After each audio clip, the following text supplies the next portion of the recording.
ஆண்டவராகிய இயேசு கிறிஸ்துவின் நாமத்தில் உங்களுக்கு வாழ்த்துக்கள். எல்லாரும் எப்படி இருக்கீங்க? சோமா இருக்கீங்களா? சந்தோஷமா இருக்கீங்களா? இந்த நாளிலும் ஆண்டவர் கொடுக்கிற ஆசீர்வாதமான வார்த்தை எபேசியர் 5ஆம் அதிகாரம் 8ஆம் வசனம். எபிசியன்ஸ் சாப்டர் 5 verse 8. முற்காலத்தில் நீங்கள் அந்தகாரமாய் இருந்தீர்கள், இப்பொழுதோ கர்த்தருக்குள் வெளிச்சமாய் இருக்கிறீர்கள். வெளிச்சத்தின் பிள்ளைகளாய் நடந்து கொள்ளுங்கள்.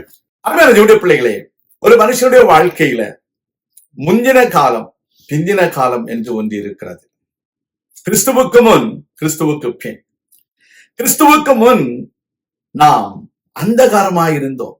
நம்முடைய வாழ்க்கையில் கிறிஸ்து உதிப்பதற்கு முன்பதாக நாம் அந்தகாரமாக இருந்தோம்.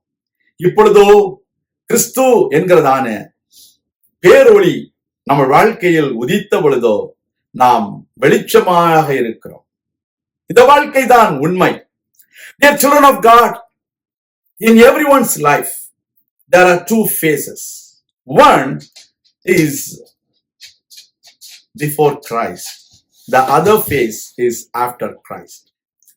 When we were away from Jesus Christ, when Jesus was not born in our life, we were in darkness and we were in darkness.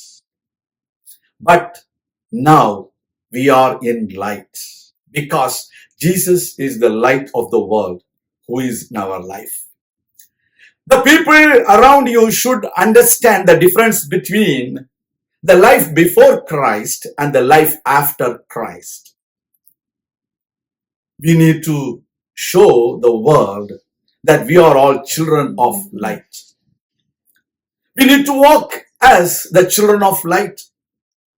There should be a difference between the worldly people and the people of God.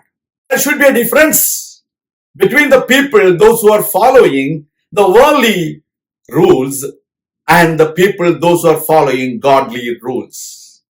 The people, those who are following godly rules, they will be the light of the world to those who are still in darkness.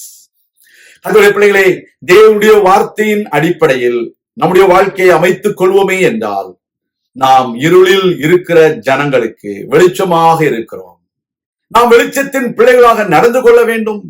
உலக பிரகாரமான கலாச்சாரம், உலக பிரகாரமான சம்பிரதாயங்கள், உலக பிரகாரமான மார்க்க பேதங்கள் நம்முடைய வாழ்க்கையில் இல்லாதபடிக்கு கிறிஸ்து எப்படி வாழ்ந்தாரோ அவரை போல நாம் வாழ கற்றுக்கொள்ள வேண்டும். கிறிஸ்துவை நாம் பிரதிபலிக்க வேண்டும். We should reflect Jesus in our life. We should follow Jesus in our life. We should always imitate Jesus in our life.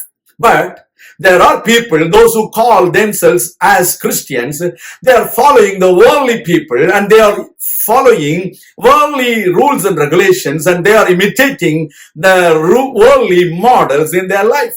But we need to understand Jesus is our model. He is our example. We need to follow him. நாம் ஜெபிக்கலாம். எங்கள் அன்பின் பரலோக பிதாவே, நாங்கள் வெளிச்சத்தின் பிள்ளைகளாக நடந்து கொண்டு இருளில் இருக்கிற மக்களுக்கு வெளிச்சத்தை பிரகாசிக்கிறவர்களாக எங்களை மாற்றும். எங்களுடைய குற்றங்கள் குறைவுகளை எங்களுக்கு மன்னியும்.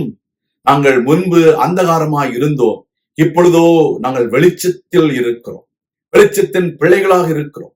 நாங்கள் உம்முடைய வார்த்தையின்படி வாழ்ந்து பிறரை வெளிச்சத்திற்கு கொண்டு வர தேவனே எங்களுக்கு உதவி செய்தோம். எங்களை மாற்றும், எங்கள் வாழ்க்கையை மாற்றும், எங்களுடைய பேச்சு நடவடிக்கைகளை மாற்றும், எங்கள் உடை நடை பாவனைகளை மாற்றும். நாங்கள் கிறிஸ்துவை பிரதிபலிக்க எங்களுக்கு உதவி செய்தரணும். எங்களை தாழ்த்தி உடைய கரங்களில் ஒப்புக் கொடுக்கிறோம். இயேசு கிறிஸ்துவின் நாமத்தில் ஜெபிக்கிறோம் எங்கள் நல்ல பிதாவே, ஆமேன். கர்த்தர் தாமே உங்களை ஆசீர்வதிப்பாராக. ஆமேன்.